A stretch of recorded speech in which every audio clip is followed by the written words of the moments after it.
আমরা যারা নামাজ পড়ি না, মসজিদে আসতে চাই না, দেখেন একটি মশার ভয়ে আমরা যদি মশারির ভিতরে ঢুকতে পারি, তাহলে ওই জাহান্নামের ভয়াবহ আগুনের ভয়ে কেন আমরা মসজিদে আসতে পারি না? আমাদের ঈমান এতই দুর্বল। আল্লাহ আমাদের সকলকে পাঁচ ওয়াক্ত নামাজ জামাতের সহিত আদায় করা তৌফিক দান করেন, আমিন।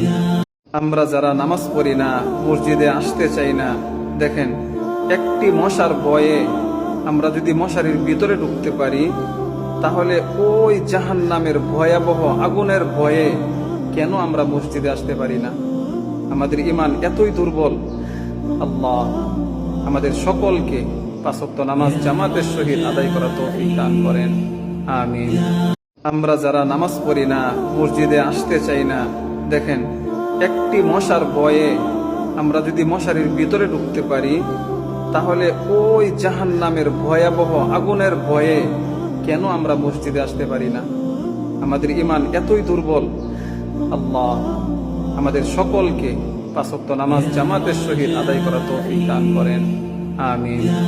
আমরা যারা নামাজ পড়ি না, মসজিদে আসতে চাই না, দেখেন একটি মশার ভয়ে আমরা যদি মশারির ভিতরে ঢুকতে পারি, তাহলে ওই জাহান্নামের ভয়াবহ আগুনের ভয়ে কেন আমরা মসজিদে আসতে পারি না? আমাদের ঈমান এতই দুর্বল। আল্লাহ আমাদের সকলকে পাঁচ ওয়াক্ত নামাজ জামাতের সহিত আদায় করা তৌফিক দান করেন, আমিন। আমরা যারা নামাজ পড়ি না, মসজিদে আসতে চাই না, দেখেন একটি মশার ভয়ে আমরা যদি মশারির ভিতরে ঢুকতে পারি, তাহলে ওই জাহান্নামের ভয়াবহ আগুনের ভয়ে কেন আমরা মসজিদে আসতে পারি না? আমাদের ঈমান এতই দুর্বল। আল্লাহ আমাদের সকলকে পাঁচ ওয়াক্ত নামাজ জামাতের সহিত আদায় করা তৌফিক দান করেন, আমিন।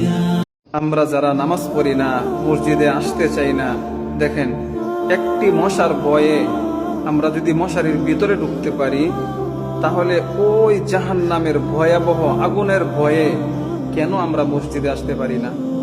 আমাদের ঈমান এতই দুর্বল।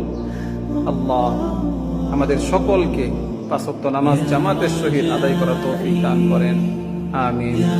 আমরা যারা নামাজ পড়ি না, মসজিদে আসতে চাই না, দেখেন একটি মশার ভয়ে আমরা যদি মশারির ভিতরে ঢুকতে পারি, তাহলে ওই জাহান্নামের ভয়াবহ আগুনের ভয়ে কেন আমরা মসজিদে আসতে পারি না? আমাদের ঈমান এতই দুর্বল।